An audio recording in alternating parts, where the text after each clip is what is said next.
amigos del Show de la Palabra, hoy con otro video sobre Judas Iscariote. Hoy vamos a aprender un poco más sobre lo que dice la Biblia acerca de Judas Iscariote, debido a los comentarios que se generaron del video anterior. Me parece puntualmente aclarar algo antes de comenzar.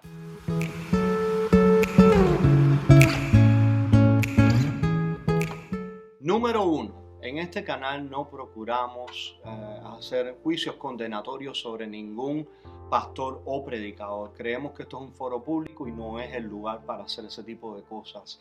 Sin embargo, también, número 2, creemos que la iglesia tiene la responsabilidad de filtrar todo lo que se dice de la palabra del Señor, como claramente se enseña en el libro de los Hechos. Hechos 17, del 10 al 12. Inmediatamente los hermanos enviaron de noche a Pablo y a Silas hasta Berea, y ellos, habiendo llegado, entraron en la sinagoga de los judíos. Y estos eran más nobles que los que estaban en Tesalónica, pues recibieron la palabra con toda solicitud, escudriñando cada día las escrituras para ver si estas cosas eran así. Así que creyeron muchos de ellos, mujeres griegas de distinción y no pocos hombres. La Biblia es clara que Pablo fue a la sinagoga y le mostró a los judíos por las escrituras del Antiguo Testamento que Jesucristo era el Mesías prometido. Entonces ellos dice que escudriñaron las escrituras para ver si lo que Pablo estaba diciendo era correcto y que eran más nobles que los de Tesalónica. Pablo en ningún momento dijo: oiga, ¿por qué usted me está poniendo a mí en entredicho? ¿Por qué ustedes están escudriñando la escritura? ¿Por qué ustedes están buscando a ver si yo lo que estoy diciendo es verdad o mentira? No hay ningún juicio, no hay nada negativo en buscar lo que dice la Biblia y contrastarlo con lo que alguien está diciendo. No importa cuán famoso sea, no importa qué pastor sea, no importa qué apóstol sea, es nuestra responsabilidad, la responsabilidad de la iglesia escudriñar las escrituras. Un pequeño resumen de lo que dijimos en el video anterior. Judas robaba el dinero de las ofrendas. Judas no estaba limpio, no era sincero. Judas fue poseído por el diablo. El primer texto lo encontramos sobre Judas en el capítulo en los Hechos de los Apóstoles, capítulo 1, versos 16 a 20. Dice lo siguiente: varones hermanos, era necesario que se cumpliese la escritura de que el Espíritu Santo habló antes por boca de David acerca de Judas, que fue guía de los que prendieron a Jesús, y era contado con nosotros y tenía parte en este ministerio. Este pues, con el salario de su iniquidad, adquirió un campo y cayendo de cabeza se reventó por la mitad y todas sus entrañas se derramaron. Y fue notorio a todos los habitantes de Jerusalén, de tal manera que aquel campo se llama en su propia lengua Aceldama, que quiere decir campo de sangre, porque está escrito en el libro de los Salmos: se ha hecho desierta su habitación y no hay a quien more en ella y tome otro su oficio. Note que Pedro dice que el Espíritu Santo habló a través de David. Está citando el Salmo 69 y está citando otro salmo más. Entonces, Pedro hace una distinción y dice: lo que ocurre con Judas fue lo que habló el Espíritu Santo sobre Judas en el Salmo 69, como vamos a ver. Salmo 69, 25: sea su palacio asolado, en sus tiendas no haya morador. Salmo 109, 8: sean sus días pocos, tome otro su oficio. Recuerde, Pedro está atribuyendo lo que pasó con Judas a lo que habló el salmista en el 69 y en el otro salmo, el 108. O sea que más allá de que podamos pensar si Judas se arrepintió o no se arrepintió, si quiso hacer restitución o no, es lo que dice Pedro. También Pedro dice en el libro de los Hechos, en el pasaje que acabamos de leer, que Judas recibe el salario por su iniquidad. Entonces, decir que Judas va y devuelve las 30 piezas de plata para hacer retribución o para hacer compensación es equivaler a decir que Judas robó eso. Es decir, si el pecado de Judas fue robar las 30 piezas de plata, arrepentirse implicaría devolver las 30 piezas de plata. Pero Pedro dice que las 30 piezas de plata no es nada más que el salario por su iniquidad. Es decir, su iniquidad no es las 30 piezas de plata en sí mismo, sino la traición a Jesús. Jesús también se refiere al Antiguo Testamento cuando habla de Judas. En Juan 13, 18 dice: no hablo de todos vosotros, yo sé a quienes he elegido, mas para que se cumpla la escritura, el que come pan conmigo levantó contra mí su calcañar. También el Salmo 41, 9 dice: aún el hombre de mi paz, en quien yo confiaba, el que de mi pan comía, alzó contra mí el calcañar. ¿De quién está hablando David en este salmo? Bueno, todos los comentaristas están de acuerdo en que David está hablando de la traición de Ahitofel. Ahitofel era consejero de David, como se dice en 2 de Samuel, creo, capítulo 15, donde Ahitofel se une a Absalón para hacerle una traición a David y poder destituir a David. Sabemos que Absalón, el hijo de David, intentó sacar a David del trono, intentó destronarlo, y David está hablando de la traición de Ahitofel, pero por una regla que se llama la doble referencia profética. Aparentemente hay una referencia de este texto, aunque fue escrito pensando en Ahitofel, también se aplica a Judas. Eso ocurre porque a veces el profeta no ve el panorama completo, sino que ve un panorama generalizado, lo escribe o lo profetiza y tiene varios cumplimientos la misma palabra. En Zacarías 11, a partir del verso 12, también encontramos algo sobre Judas y dice: y les dije, si os parece bien, dadme mi salario, y si no, dejadlo. Y pesaron por mi salario 30 piezas de plata. Y me dijo Jehová, échalo al tesoro, hermoso precio con que me han apreciado. Y tomé las 30 piezas de plata y las eché en la casa de Jehová al tesoro.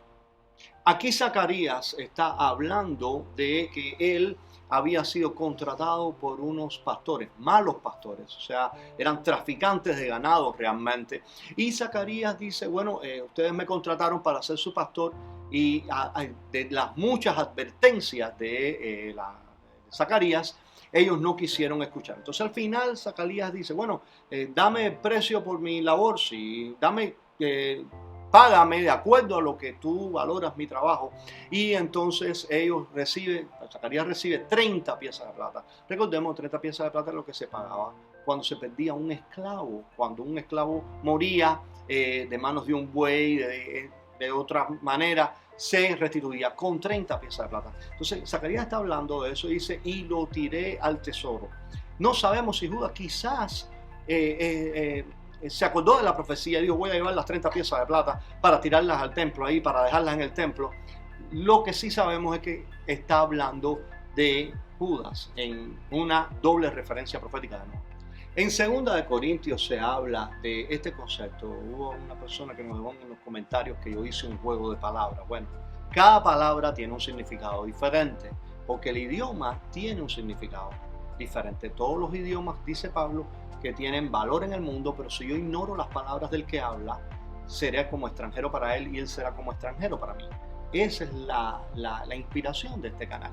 Creemos que las palabras tienen significado y que debemos ir al significado de las palabras, porque se escribió la Biblia en un idioma que no es el nuestro.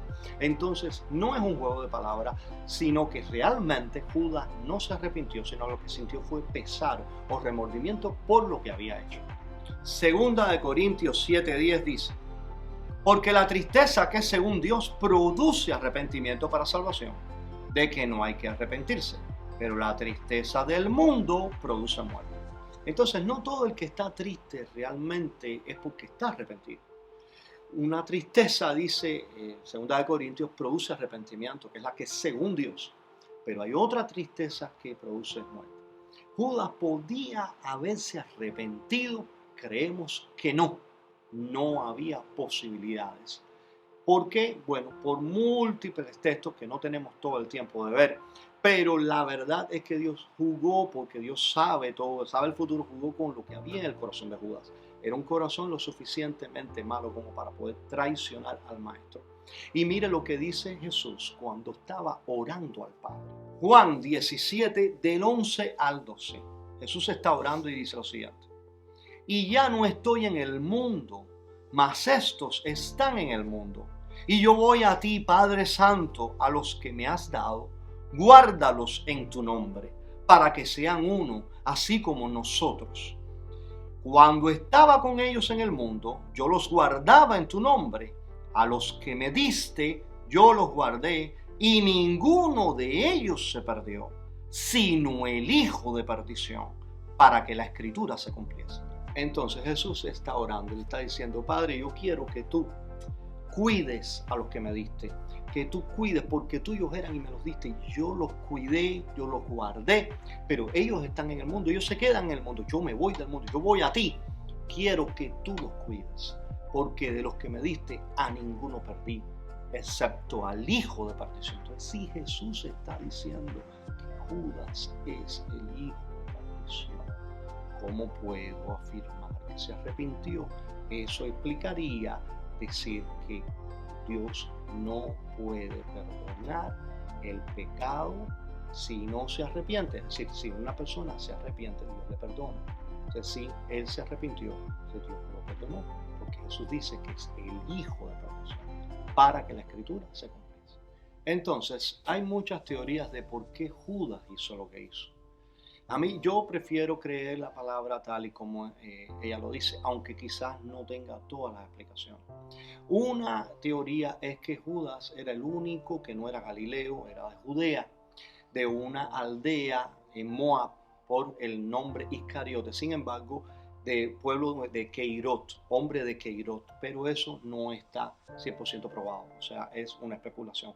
La número 2 era que Judas no quería que Jesús fuera condenado a la muerte, sino que él lo que quería era provocar una confrontación, porque los judíos estaban esperando un Mesías terrenal. Jesús se rehusaba a ser el Mesías terrenal porque su reino no era de este mundo, y quizás Judas llegó a odiar a Jesús por eso y por eso lo traicionó, para provocar una confrontación. Quizás Judas pensó que Jesús se defendería y que se proclamaría rey, y eso es lo que él quería. Todo esto está en el terreno de la especulación, porque la Escritura no nos da ningún tipo de pistas con respecto a por qué Judas hizo lo que hizo. Como una persona que recibió poder sobre los demonios, poder para sanar enfermos, fue comisionado junto con los 12, terminó odiando al maestro, llevándolo a los sacerdotes por 30 piezas de plata, y de esa manera traicionando, y pasar a la historia como uno de los personajes que cuando se va a definir a un traidor se le dice Judas.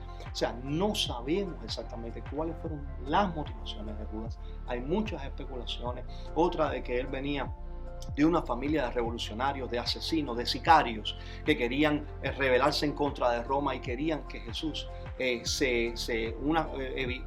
querían provocar una confrontación con Jesús para llevar esa agenda política adelante. No sabemos exactamente. Lo que sí sabemos es que la Escritura dice que el hijo de perdición estaba profetizado en el Antiguo Testamento, parte de su actividad, y realmente no, cuando usted escudriña la Escritura, no hay un arrepentimiento genuino. En el show de la palabra solamente queremos traerte lo que la Biblia dice. Si te ha gustado este video, si te ha aportado, por favor considera suscribirte a nuestro canal y regálanos un like. Acuérdate de darle a la campanita de notificaciones para que no te pierdas ninguna de nuestras actualizaciones. Mi nombre es Alain González, que Dios te bendiga.